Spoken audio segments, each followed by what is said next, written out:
There are places in this world where the silence feels heavy enough to press against your skin.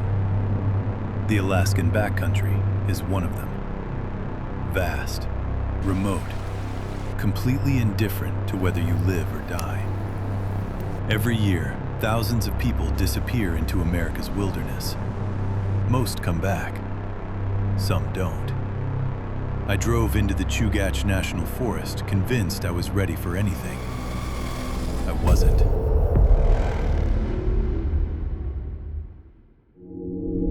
For years, I'd obsessed over survival. Every book, every guide, every video I could find. My apartment looked like a miniature expedition warehouse. Gear neatly packed, checklists taped to the wall, emergency plans memorized until I could recite them in my sleep. This trip was supposed to prove all that preparation meant something. 4 days, no partner, no reception. Just me and hundreds of square miles of Alaskan wilderness. Finding the campsite almost felt too easy. A gentle rise overlooking the valley, thick spruce blocking the wind behind me. A cold stream less than 50 yards away. Shelter, water, fire, food. Everything the survival manuals tell you to look for. That first evening, I sat beside my fire watching the endless Alaskan twilight paint the mountains gold. Out there, surrounded by nothing but trees and distant rivers, I felt completely alone. It was exactly what I'd come for. The feeling lasted less than 24 hours. The next morning, I noticed something strange. My titanium spork. I always stuck it into the ground beside my stove after dinner. It was habit. Now it rested neatly on a flat gray rock almost 10 feet away. I stared at it longer than I care to admit. Could an animal have moved it? Maybe. Martins are curious. Ravens steal things. I convinced myself that isolation was already playing tricks on me. When you're alone long enough, your brain starts trying to explain every unfamiliar sound. So I ignored it. I spent the day hiking ridgelines, marking landmarks, practicing navigation, and enjoying the kind of silence most people only experience in dreams. By the time I returned, the sun was beginning its slow descent. That's when I saw my water filter. The morning before, I'd taken it apart to dry after refilling my bottles. Now every piece had been perfectly reassembled. It stood upright, balanced neatly, on the exact same rock where I'd found the spork. Every hair on my arm stood up. An animal didn't do that. The wind didn't do that. Somebody had been inside my camp. Not to steal, not to destroy anything, just to leave a message. I walked slow circles around the campsite. Nothing. No footprints. No broken branches. No discarded trash. Whoever had done it understood the woods better than I did. That night, every sound became a warning. Branches rubbing together, leaves shifting, water moving over rocks. I sat inside my tent, gripping a can of bear spray until sunrise, never once convincing myself to fall asleep.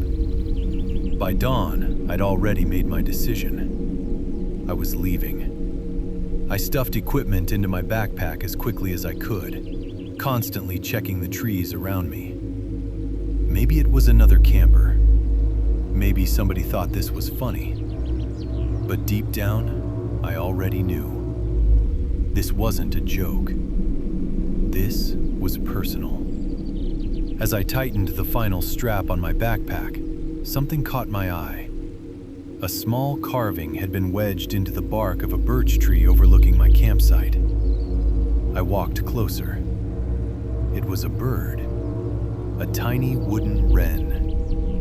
Every feather had been carved with unsettling precision. The beak, the wings, even the tiny eyes seemed to stare back at me. I knew with absolute certainty it hadn't been there the night before. My hand instinctively reached toward it, then stopped. Something about it felt wrong. Not dangerous in the ordinary sense. Possessive. Like it belonged to someone. Like someone expected me to find it. I stepped back instead. The forest had gone completely silent. Not quiet. Silent. No birds. No insects. No wind moving through the spruce. Nothing. The kind of silence that makes your own heartbeat sound loud. I turned slowly, scanning the tree line. Nothing moved. Nothing looked out of place. And somehow, that was worse. Every instinct I had screamed exactly the same thing. Run. So I did. Not the careful retreat every survival instructor recommends. Not the calm, methodical exit I'd practiced 100 times. I crashed straight into the forest without a plan. Branches whipped across my face. Roots grabbed my boots. The undergrowth fought every step. I barely knew which direction I was running. Adrenaline was making every decision for me.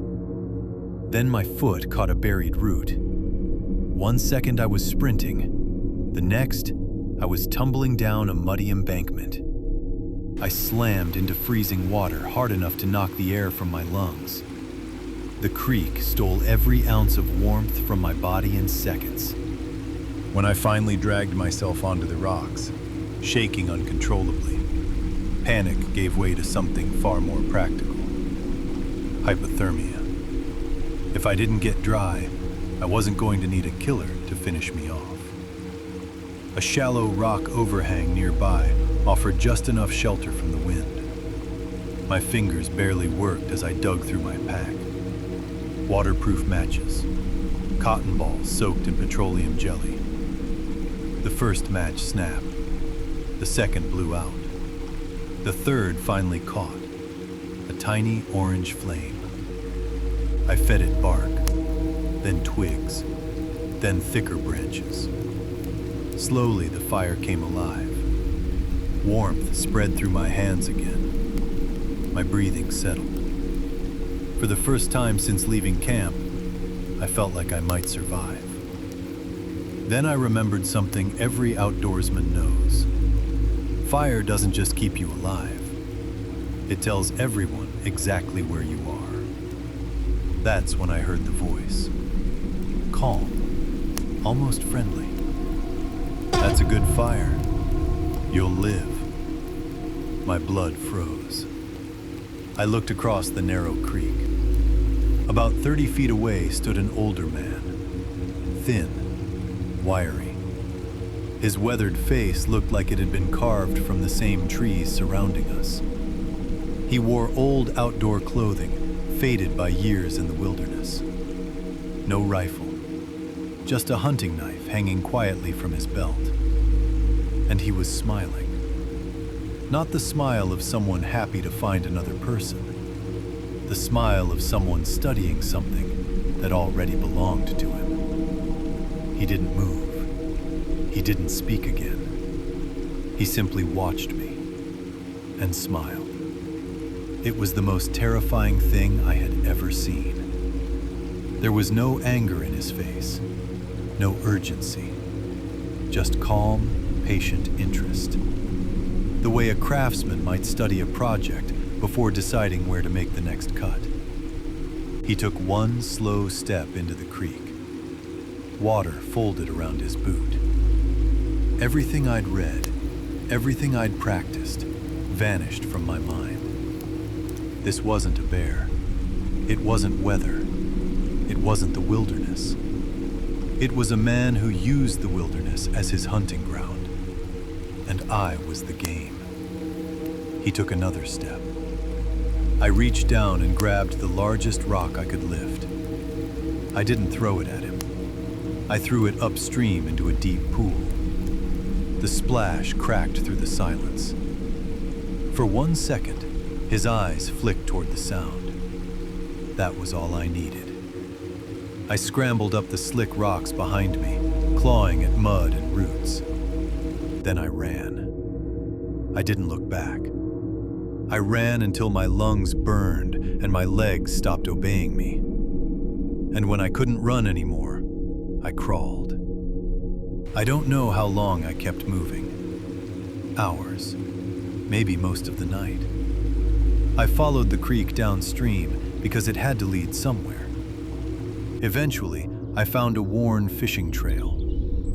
The sight of a path, proof that other people existed, hit me so hard my knees gave out. I sat there in the dirt and cried. A few miles later, I reached a road. The authorities found my campsite. They questioned me for hours. The spork, the filter, the carved bird. They searched the area, but they never found him. Not one clear footprint, not one abandoned camp, not one trace that anyone else had been there. The wooden wren was gone. My story sounded like the ravings of a man who had been lost, frightened, and half frozen. Exposure, exhaustion, paranoia. But I know what I saw. Even after I got home, I kept replaying the details. The way the filter had been rebuilt. The way the wooden bird had been placed where I couldn't miss it. The way he stood across that creek as if he had all the time in the world. None of it felt random. It felt rehearsed. Like I hadn't been the first person he had followed through those woods. And I probably wouldn't be the last. Sometimes, even now, safe in my apartment with traffic moving below, a bird lands on my windowsill. A little wren. And for 1 second, the city disappears. I'm back beneath that rock overhang, huddled beside the fire, staring across the creek at the man who decided to let me live. I survived, but the fear came home with me. It's quiet, patient, always there. I know he's still out there somewhere, moving through the places where the trails disappear and no one can hear you call for help. Hunting. You hear stories like this on the news. You watch true crime shows and think, that's awful. But you never truly believe it could happen to you. Until it does.